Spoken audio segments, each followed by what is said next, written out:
कसा दिसते माझा अभितम कसा बसला तो नका बांबळीचा खोडावर बसला पिंट्या ए पिंट्या मम्मीची केस सोड मम्मीला टकली करशील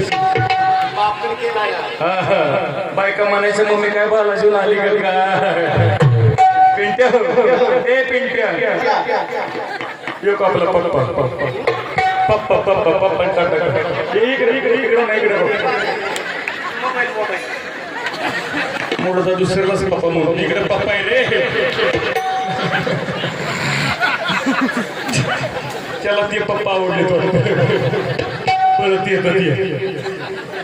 टाटा कर पप्पा टाटा कर